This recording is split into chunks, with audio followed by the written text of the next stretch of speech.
One sentence makes people like you, and it is not the sentence you would guess. This is the guy who fixes the reports. That's how a colleague of 2 years introduced me to a friend. I stood there waiting for my name. It never came back.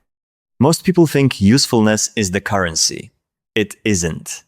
Being useful doesn't make people like you. It makes them able to place you. Two different things, and one is lonely. Here's the whole shape in one picture. A small favor is a door. You ask for it and the door swings open. That part is easy. 7 words. Then almost everyone stands in the doorway, says thanks, and walks off. The second sentence is how you walk through, and you have never said it. And everybody gets it wrong the same way. They make the favor bigger. Cover the report, give the lift, stay till 6. Just let me know if you need anything, they say, and mean it, and nothing comes back. Ask anybody who tried hard to be liked, and they'll tell you what they did for people. Ask what came back, and the list is empty. That's the gap, and 2 sentences cross it. So here's the first one. Call it the small ask. Can I borrow that for a second? That's it. 7 words. On its own, the ask does half the job. That's the part nobody tells you. It opens the door. What walks you through is the second sentence, and I'll hand it to you when it lands.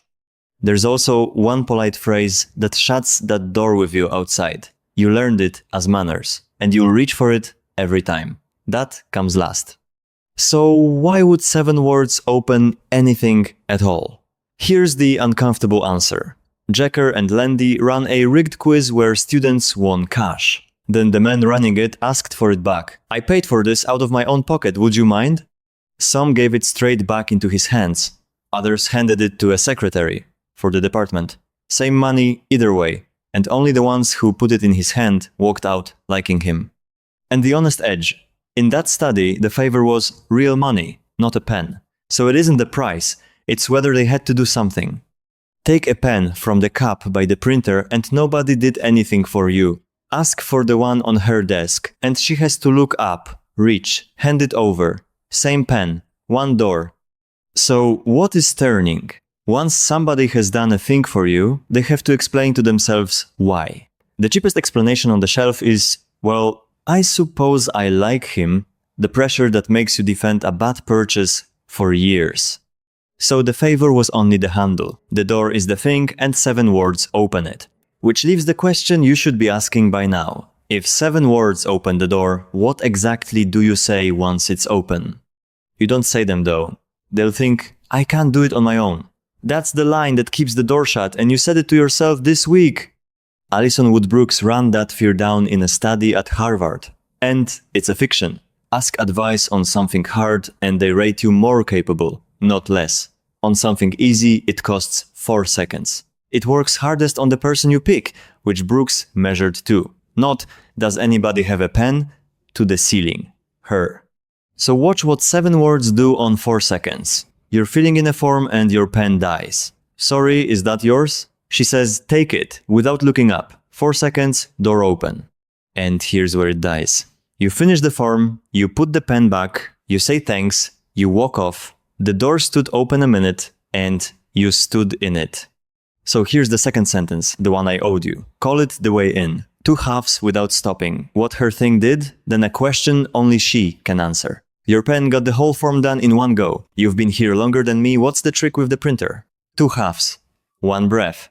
That's the walk through the door, and almost nobody makes it. The first half is a verdict on her thing. Not that you're grateful that it worked. Her pen closed the form. Her tip saved 10 minutes. You are telling her she helped somebody today. Almost nobody does that.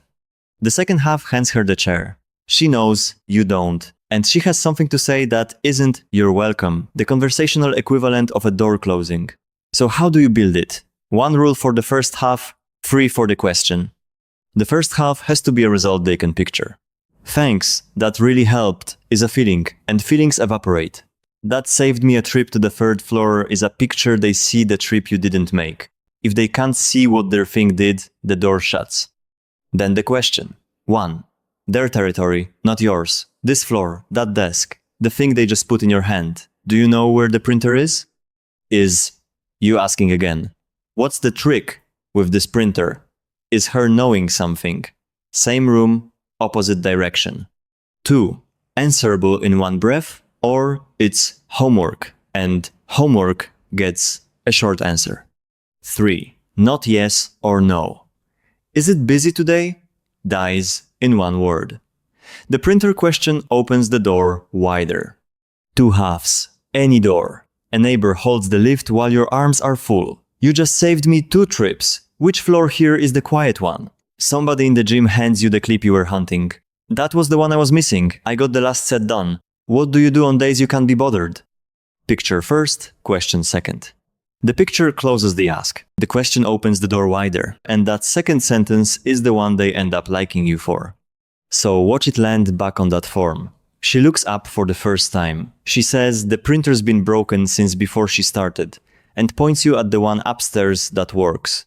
That's a conversation, basically a friendship with the paperwork still attached, and it started because you needed a pen. The third thing turns a good minute into a person who knows you, and it isn't be around more. A few days later you run the same small ask and the same 2 halves, but both are now about something they said, and an answer landing is a bigger door than a pen. You were right about the one upstairs, it did the whole thing first go. Did they ever fix this one? 2 things in one breath. And the second is what no colleague of 2 years told me. You kept what she said. That door is anywhere, and the sentence is the same everywhere. The neighbor who told you which floor is quiet. The fourth was the answer. I got a whole afternoon done up there. Quiet in summer too? The man at the gym who told you what he does on bad days. I tried your thing on Tuesday, and it got me through the session. Does it work when you're properly tired? Same door everywhere. Their answer worked, and one more question about it. That is the difference between somebody who knows your job title and somebody who knows you. And there's a study saying this half is the hinge. Grant and Gino had people edit a stranger's cover letter. Half got a flat. I received your feedback. Half were told their help landed and mattered. Then a second letter turned up, a second ask. So how big is the difference? 32% of the flat group opened that door again, 66% of the other. Then a different stranger asked, 25 against 55. Learning your help landed doesn't just open that door to you, they start opening doors for strangers. So what is the second sentence handing over? They measured it. Not mood, not feeling more competent, both tested, neither carried it. What carried it was social worth, the sense that you mattered to somebody. That is what the second sentence hands over, and what people call liking you.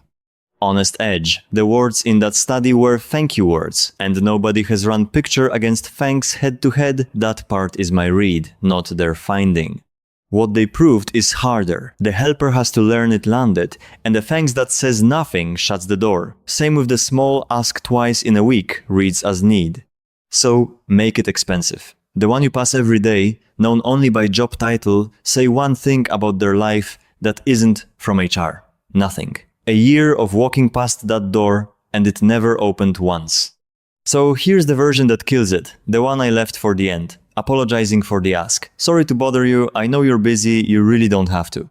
That's just manners, you're thinking. It is.